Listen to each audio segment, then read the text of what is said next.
안녕하세요. 오늘 저희가 좀 깊이 들여다볼 자료는요.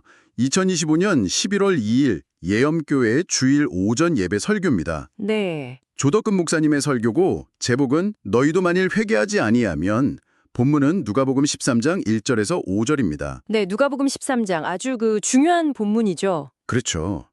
주변에서 좀 안 좋은 소식들, 특히 뭐랄까 비극적인 사건이나 사고 소식 들었을 때요. 혹시 아니 저 사람한테 왜 저런 일이 생겼을까? 이런 생각 먼저 하시나요?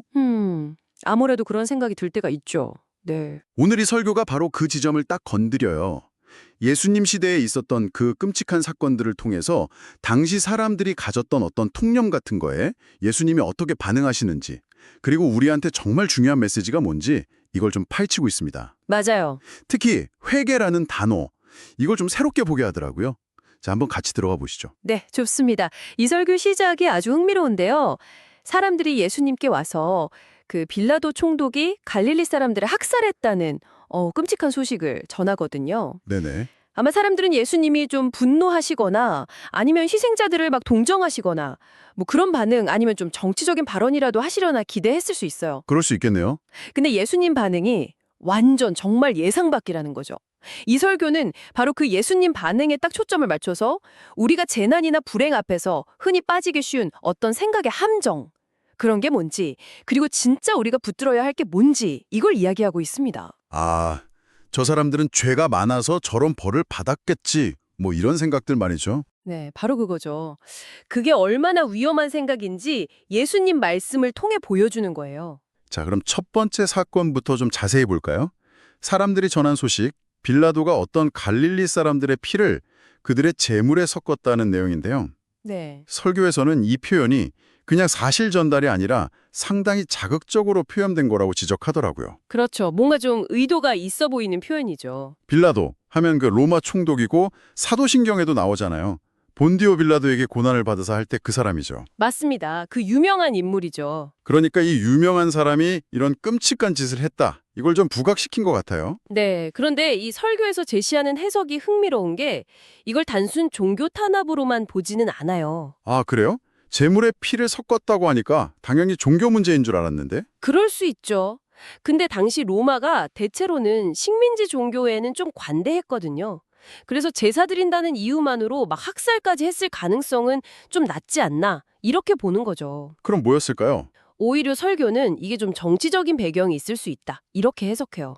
예를 들면 유월절 같은 명절에 예루살렘에 모인 갈릴리 사람들이 로마 체제에 불만을 품고 좀 소요를 일으켰다가 강력하게 진압당했을 가능성. 아, 시위 진압 같은 거요? 네, 그런 거죠.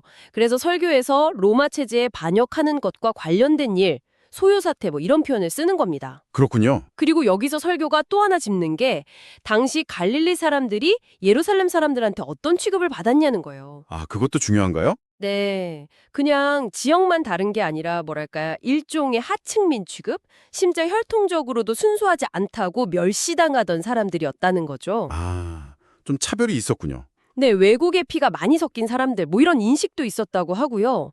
그러니까 이 소식을 예수님께 전한 사람들은 어쩌면 같은 갈릴리 출신인 예수님이 이 억울하게 죽은 갈릴리 사람들 편 좀 들어주지 않을까. 아하. 네, 자기들 편에 서서 말이라도 좋게 해주기를 기대하면서 이 이야기를 꺼냈을 수도 있다. 뭐 이런 추측을 설교는 하고 있어요. 아, 그냥 끔찍한 사건 전달이 아니라 예수님 반응을 좀 떠보려는 의도도 있었을 수 있겠네요. 그럴 수 있다는 거죠. 예. 네. 근데 예수님 대답은 진짜 뜻밖이었죠. 설교에 따르면 예수님은 뭐 그들의 감정에 동조하거나 빌라도를 뭐 비난하시는 대신에 이렇게 되물으셨다는 거잖아요. 네. 너희는 이 갈릴리 사람들이 이같이 해받음으로 다른 모든 갈릴리 사람보다 죄가 더 있는 줄 아느냐. 와, 진짜 찬물 확 끼얹는 듯한 질문이에요. 그렇죠. 분위기가 싸늘해졌을 것 같아요. 그리고는 스스로 아주 단호하게 답하시죠. 아니라. 아니라. 네. 바로 이 지점이 설교가 강조하는 첫 번째 핵심입니다. 예수님의 관심은 그 희생자들이 얼마나 큰 죄를 지었냐, 아니면 뭐 빌라도가 얼마나 악하냐, 여기에 있지 않다는 거예요. 그럼 어디에 관심이 있으신 건가요? 오히려 그 끔찍한 소식을 듣고 있는 너희, 그러니까 살아있는 사람들에게로 시선을 확 돌리시는 거죠.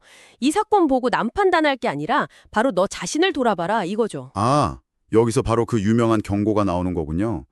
너희도 만일 회개하지 아니하면 다 이와 같이 망하리라. 이게 무슨 뜻일까요? 설교는 이 회개를 어떻게 풀이하나요? 이게 그냥 잘못했다고 비는 거랑은 좀 다른 것 같은데요? 네, 달라요. 설교는 여기서 회개, 영어로는 repentance인데 이 핵심 의미를 딱 제시합니다.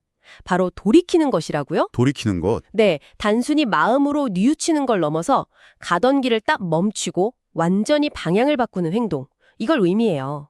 설교에서는 반대 방향으로 180도 다른 방향으로 돌아서 가는 것이라고 아주 구체적으로 표현하죠. 180도요. 와. 네, 그러니까 예수님은 갈릴리 사람들의 죽음을 보면서 저 사람들은 죄 때문에 죽었구나 이렇게 생각할 게 아니라 혹시 나도 지금 잘못된 길을 가고 있는 거 아닐까? 이대로 가다가 나도 망할 수 있겠구나. 이걸 깨닫고 삶의 방향을 바꾸라는 촉구로 이 사건을 사용하신다는 거예요. 와, 남의 비극을 통해서 나를 돌아보게 만드시는군요. 그런데 예수님은 여기서 멈추지 않고 또 다른 예를 드시죠. 이번엔 예수님이 직접 이야기를 꺼내시던데요. 맞아요. 바로 실로암에서 망대가 무너져 치어 죽은 18사람 이야기입니다. 실로암 망대요? 네, 설교문에서는 이 사건을 앞선 학살 사건하고는 성격이 좀 다르다고 봐요. 앞의 사건이 로마에 저항하다가 의도적으로 죽임을 당한 거라면 이건 정말 예기치 않은 단순 사고였다는 거죠. 아, 사고. 건설 중이던 탑이 무너졌거나 그런 건가요? 네, 그런 종류의 재난이죠. 원인이 완전히 달라요. 하나는 인간의 악의와 폭력, 다른 하나는 예측 불가능한 재해. 그런데 흥미로운 건 원인이 이렇게 다른 두 사건에 대해서 예수님이 똑같은 방식으로 말씀하신다는 점이에요. 왜 그러셨을까요? 바로 그 점을 설교가 파고드는 거예요. 원인이 어떻든 간에 당시 사람들이 이 두 종류의 죽음 모두에 대해서 공통적으로 가졌던 생각이 있었다는 거죠. 공통된 생각이요? 네, 그건 바로 갑작스럽게 좀 비정상적으로 죽는 건 뭔가 그 사람한테 큰 죄가 있기 때문이다 라는 통념. 아, 인과응보 같은 그런 생각? 그렇죠, 그런 거죠. 설교에서는 이걸 사고로 말미암아 죽는 것은 어떤 죽음이든 죄가 많아서 죽는 것이라는 생각이라고 명확히 지적해요. 즉, 학살을 당하든 사고로 죽던 사람들은 너무 쉽게 저 사람은 벌받을 만한 죄를 지었겠지 이렇게 판단해버렸다는 거예요. 그래서 실로암 망대 사건에 대해서도 예수님은 똑같이 질문하시는 거군요. 예루살렘에 거한 다른 모든 사람보다 죄가 더 있는 줄 아느냐? 네, 그리고 역시나 단호하게 아니라 하고 답하시죠. 아니라. 그렇습니다. 그리고 다시 한번 똑같은 경고를 반복하세요. 너희도 만일 회개하지 아니하면 다 이와 같이 망하리라. 또 반복하시네요. 네, 결국 설교가 강조하는 건 이거예요. 죽음의 이유가 뭐든 간에 그걸 가지고 희생자가 더 큰 죄인이라고 판단하는 거, 그거 잘못된 생각이다. 이게 예수님 가르침이라는 거죠. 그럼 뭘 해야 하는데요? 오히려 그런 사건 앞에서 우리가 해야 할 일은 시선을 자기 자신에게로 돌려서 내가 지금 제대로 살고 있나? 이걸 묻고 만약 잘못된 길을 가고 있다면 돌이키는 것, 즉 회개해야 한다는 겁니다. 자, 그럼 이 회개, 즉 돌이키는 것에 대해서 설교는 좀 더 구체적으로 뭐라고 설명하나요? 아까 180도 방향 전환이라고 하셨는데 그걸 가능하게 하는 건 뭘까요? 네, 설교는 그 돌이킴의 전제 조건을 아주 명확하게 이야기해요. 바로 자기 자신이 가는 길이 잘못된 길이라는 깨달음이 있어야 한다는 겁니다. 아, 깨달음.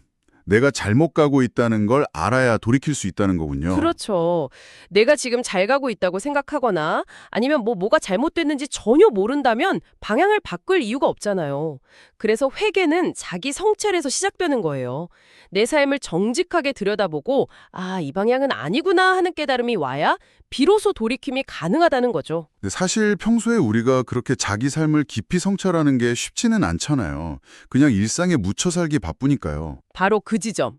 그 지점을 설교는 죽음, 특히 갑작스러운 죽음과 연결해요. 죽음이요? 네, 예상치 못한 죽음을 딱 접하거나 생각하게 될 때 사람은 평소에는 그냥 잊고 지내던 자기 존재의 어떤 근본적인 문제, 이런 거랑 마주하게 된다는 거예요. 아, 예를 들면 어떤 걸까요?